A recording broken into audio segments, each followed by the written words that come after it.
Olhe para o mapa. Neste exato momento, enquanto você assiste a este vídeo, aviões de combate russos estão sobrevoando o território sírio. Drones iranianos, os mesmos drones que foram usados para atacar bases americanas, estão sendo montados em fábricas clandestinas, a menos de 200 quilômetros da fronteira de Israel. E Israel está cercado. Ao norte, Hezbollah, armado até os dentes pelo Irã. Ao sul, Hamas reagrupando forças em Gaza. A leste, milícias xiitas financiadas por Teherã. E acima de tudo isso, pairando como um abutre faminto, está a Rússia de Vladimir Putin, um homem que já declarou publicamente que pretende restaurar as fronteiras históricas do antigo Império Russo. Isso é assustador. Mas aqui está o que é ainda mais assustador. Essa exata configuração geopolítica, Rússia, Irã e uma coalizão de nações islâmicas cercando Israel, foi descrita com detalhes cirúrgicos há 2.600 anos por um profeta hebreu chamado Ezequiel. Deixe isso penetrar na sua mente por um momento. Há 600 anos, quando não existiam mapas modernos, satélites, nem sequer o conceito de Rússia como nação, um homem exilado às margens do rio Quebar, na Babilônia, escreveu nos capítulos 38 e 39 do livro que leva seu nome uma profecia tão precisa, tão detalhada, tão impossível de ter sido fabricada por coincidência, que governos ao redor do mundo hoje estudam esse texto não como religião, mas como inteligência estratégica. Você entende o que isso significa? Significa que a Terceira Guerra Mundial não vai ser uma surpresa para Deus. Na verdade, ele já escreveu o roteiro. E nós estamos vivendo os ensaios finais antes da cortina subir. E nos próximos 35 minutos, vou te mostrar algo que vai mudar completamente a maneira como você enxerga as notícias. Vou te provar, não com especulação teológica barata, mas com fatos históricos, evidências arqueológicas e análise geopolítica atual, que a profecia de Ezequiel 38 não é alegoria, não é simbologia, não é interpretação espiritual. É um plano de batalha, e ele está sendo executado agora. Você vai descobrir quem são os verdadeiros jogadores nessa guerra. Vai entender por que a Rússia e o Irã estão inexplicavelmente obcecados com Israel. Vai aprender o motivo exato pelo qual o Ocidente, Europa e América vão simplesmente assistir enquanto Israel é atacado, sem mover um único soldado para ajudar. E mais importante, você vai ver com seus próprios olhos como essa guerra termina. Não termina com bombas nucleares ou tratados diplomáticos. Termina com fogo caindo do céu. Termina com o maior terremoto da história humana. Termina com o mundo inteiro, ateus, muçulmanos, budistas, agnósticos, olhando para os céus e reconhecendo que existe um Deus e que seu nome é Yahweh. Mas antes de chegarmos lá, preciso que você faça algo. Respire fundo. Desative as notificações do seu celular, porque o que você está prestes a ouvir não é teoria da conspiração, não é sensacionalismo gospel. É a verdade mais inconveniente que você já vai enfrentar. O relógio profético está marcando os últimos segundos da meia-noite e a maioria das pessoas está dormindo. A guerra está chegando. A pergunta não é se vai acontecer. A pergunta é: você está preparado para o que vem depois? Vamos começar do começo. Ezequiel 38, 2, 6. Lista os nomes das nações que vão invadir Israel. E aqui está onde a coisa fica fascinante. Esses nomes não são modernos. São nomes de povos antigos, tribos que existiam há milênios. Mas todo arqueólogo sério, todo historiador especializado em Oriente Médio Antigo, consegue traçar a linha direta entre esses povos antigos e as nações modernas. Primeiro, Rosh. Filho do homem, volte o rosto contra Gog, da terra de Magog, príncipe e chefe de Meseque, e Tubal. Profetize contra ele. Ezequiel 38, 2. A palavra hebraica aqui é Rosh, Roash. Muitas traduções modernas tentam suavizar isso traduzindo como príncipe principal. Mas os hebraístas sérios sabem que Rosh é um nome próprio, é um lugar, é um povo. E para onde Rosh aponta? Ao extremo norte de Israel. E quando você traça uma linha reta do Monte do Templo em Jerusalém para o extremo norte geográfico, você chega em Moscou. Não é coincidência, é geografia profética. O historiador bizantino Hipólito de Roma, no século III b.C., identificou Rosh como as tribos que habitavam a região ao redor do rio Don, exatamente onde a Rússia moderna nasceu. O famoso rabino medieval Rashi conectou Rosh às tribos eslavas que eventualmente formariam o povo russo. Mas tem mais. A palavra Rússia vem de Rus, o nome dado aos vikings escandinavos que desceram pelos rios da Europa Oriental e fundaram o primeiro estado russo no século IX. Rus, Rosh. A fonética é idêntica em várias línguas semíticas. Olhe para o mapa. A Rússia está diretamente ao norte de Israel. E Ezequiel diz que Gog virá das partes mais remotas do norte. Ezequiel 38:15. Não existe nação mais ao norte de Israel do que a Rússia. Se você continuar indo para o norte a partir da Rússia, chega no Polo Norte. Acabou. É o fim do mapa. Segundo, Magog. Magog. Segundo Flávio Joséfo, o historiador judeu do século I, que tinha acesso a documentos que se perderam, eram os citas. Os citas eram tribos nômades que habitavam o que hoje é o sul da Rússia, Ucrânia, Cazaquistão e partes da Ásia Central. Adivinha quem controla a maior parte dessas regiões hoje? Rússia. Terceiro, Meseque e Tubal. Esses são povos mencionados em Ezequiel 27 como parceiros comerciais de Tiro, negociando escravos e objetos de bronze.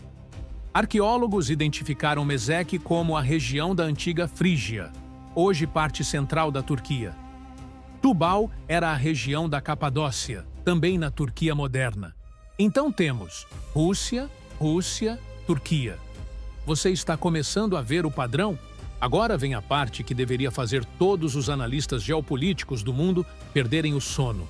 Ezequiel 38:5 diz: Pérsia, Cuxi e Puti estarão com eles, todos com escudos e capacetes. Pérsia não é ambíguo, não é simbólico, é literal. E Pérsia é o nome histórico do Irã. O próprio Irã se chamava oficialmente Pérsia até 1935, quando o Shah Reza Pahlavi pediu à comunidade internacional para começar a usar Irã. Mas, internamente, os persas ainda se referem ao seu país como Pérsia. Então, a profecia diz que a Rússia e o Irã estarão juntos nessa invasão. E aqui está o problema. Isso não fazia nenhum sentido até recentemente. Durante toda a Guerra Fria, Rússia e Irã eram inimigos. A União Soviética era ateia, marxista, e oprimia muçulmanos nas repúblicas da Ásia Central. O Irã, sob o Shah, era aliado do Ocidente e inimigo da URSS. Não havia nenhuma razão lógica para a Rússia e Irã se tornarem aliados, até que aconteceu. Em 1979, a Revolução Islâmica derrubou o Shah. O Ayatollah Khomeini assumiu o poder. E lentamente, ao longo das décadas, uma das alianças mais improváveis da história moderna começou a se formar. Hoje, Rússia e Irã são aliados militares estratégicos. A Rússia fornece tecnologia nuclear ao Irã, ajudou a construir a usina nuclear de Bushehr, vende sistemas de defesa antiaérea S-300 para proteger as instalações nucleares iranianas de ataques israelenses. O Irã, em troca, fornece drones kamikaze para a Rússia usar na guerra da Ucrânia. Drones Shahed 136 que têm aterrorizado cidades ucranianas. São de fabricação iraniana. Rússia e Irã realizam exercícios militares conjuntos no Oceano Índico. Compartilham inteligência. coordenam estratégias para expulsar a influência americana do Oriente Médio. Isso é assustador, porque essa aliança, que não existia há 50 anos, que não fazia sentido estratégico há 30 anos, é exatamente o que Ezequiel previu há 600 anos. E tem mais. Ezequiel menciona Cuxi, Etiópia, Sudão e Puti, Líbia. Adivinha quem tem bases militares no Sudão e na Líbia hoje? Rússia. Adivinha quem financia milícias na Líbia? Irã. A coalizão está se formando diante dos nossos olhos. Agora a pergunta de $1 milhão. Por quê? Por que a Rússia, que já é o maior país do mundo em território, que já tem recursos naturais praticamente ilimitados, iria invadir um pequeno país do tamanho do estado de Sergipe? Ezequiel responde, e a resposta é perturbadora. Ezequiel 38:4 diz que Deus vai colocar ganchos no seu queixo e arrastá-los para a batalha. Isso significa que eles não vão querer ir. Vão ser compelidos, vão ser forçados por circunstâncias que estão além do controle deles. Mas Ezequiel também dá a motivação humana em 38:12-13, para saquear e tomar despojo, para levar prata e ouro, para tomar gado e bens. Ou seja, ganância, recursos, riqueza. E aqui está o que poucos sabem. Israel, que até os anos 2000 era dependente de importação de energia, hoje é uma superpotência energética emergente. Em 2009, descobriram o campo de gás natural Tamar, ao largo da costa de Haifa. Estimativa: 10 trilhões de pés cúbicos de gás natural. Em 2010, descobriram o campo Leviatã. Estimativa: 22 trilhões de pés cúbicos. Em 2013, mais campos foram descobertos. Israel passou de importador a exportador de gás natural. E não é só gás. Israel descobriu enormes reservas de óleo de xisto no deserto de Judeia. Descobriu minerais raros no Mar Morto, avaliados em trilhões de dólares. Descobriu depósitos de fosfato que podem alimentar a agricultura mundial por gerações. Israel ficou rico, perigosamente rico. E a Rússia? A Rússia depende da exportação de petróleo e gás para sobreviver economicamente. Se Israel começar a fornecer gás natural para a Europa, substituindo o gás russo, a economia russa colapsa. O Irã? O Irã vê Israel como um inimigo religioso que precisa ser destruído. Mas também vê Israel como concorrente direto no mercado de energia do Oriente Médio. Então você tem motivação religiosa. Irã quer destruir o Estado sionista. Motivação econômica. Rússia quer controlar os recursos energéticos. Motivação estratégica. Ambos querem expulsar a influência americana da região. O gancho está no queixo, e eles estão sendo arrastados para a boca do leão. Aqui está a parte que deveria gelar o seu sangue. Ezequiel 38:13 diz: Sabá, Dedã e os mercadores de Tarsis e todos os seus leõezinhos dirão: Você veio para saquear? Ajuntou a sua multidão para tomar o despojo, para levar prata e ouro, para tomar gado e bens, para roubar grandes despojos? Leia de novo. Eles não vão lutar. Vão apenas perguntar. Sabá e Dedã são a Península Arábica, Arábia Saudita, Emirados Árabes. Mercadores de Tarsis é historicamente associado às potências marítimas ocidentais. Alguns dizem Espanha, outros dizem Inglaterra. Muitos acreditam que representa o Ocidente em geral, incluindo os Estados Unidos. E o que essas nações fazem quando Israel é invadido? Nada. Eles fazem perguntas, emitem comunicados, expressam profunda preocupação. Convocam reuniões emergenciais da ONU, mas não enviam tropas, não defendem Israel. Por quê? Porque nesse momento da história, o Ocidente estará enfraquecido, talvez economicamente quebrado, talvez politicamente dividido, talvez militarmente exausto de outras guerras. Olhe para o mundo hoje. A Europa está numa crise energética. A América está politicamente polarizada, como nunca antes na história moderna. A OTAN está desgastada. O Ocidente está cansado de guerras no Oriente Médio depois de Iraque, Afeganistão, Síria. Quando a Rússia e o Irã atacarem, o Ocidente vai fazer exatamente o que Ezequiel previu. Absolutamente nada além de reclamar. Israel estará sozinho, aparentemente. Mas aqui está onde a história dá uma virada que nenhum estrategista militar poderia prever. Porque quando Rússia, Irã e seus aliados invadirem Israel, quando os tanques cruzarem as fronteiras, quando os mísseis começarem a cair, quando parecer que Israel está a horas de ser varrido do mapa, Deus vai fazer algo que ele não faz há milhares de anos. Ele vai intervir. Diretamente. Fisicamente. Visivelmente. Ezequiel 38, 18, 23 descreve com detalhes aterrorizantes. Naquele dia, quando Gog vier contra a terra de Israel, diz o Senhor Deus, a minha indignação subirá às minhas narinas, porque no meu zelo e no fogo do meu furor, eu disse que naquele dia haverá grande tremor na terra de Israel. E chamarei contra ele a espada por todos os meus montes, diz o Senhor Deus. A espada de cada um se voltará contra seu irmão, e contenderei com ele por meio de pestilência e sangue, e farei chover sobre ele, sobre as suas tropas e sobre os muitos povos que estiverem com ele, chuva torrencial, grandes pedras de saraiva, fogo e enxofre. Deixe isso penetrar. Um terremoto tão violento que Ezequiel diz que todos os homens que estão sobre a face da terra tremerão. 38, 20. Não é um terremoto local, é global. Montanhas vão desabar. Muros vão cair. A geografia física vai mudar. E então, fogo e enxofre caindo do céu. Não metaforicamente, literalmente. Ezequiel 39, 6 adiciona. Enviarei fogo sobre Magog e sobre os que habitam seguros nas ilhas. Nas ilhas, no hebraico, Aim, significa terras distantes, terras além mar. Ou seja, o julgamento não vai cair apenas sobre os exércitos invasores. Vai cair sobre as nações de onde eles vieram. Fogo vai cair sobre território russo. Fogo vai cair sobre território iraniano. E o mundo inteiro vai assistir.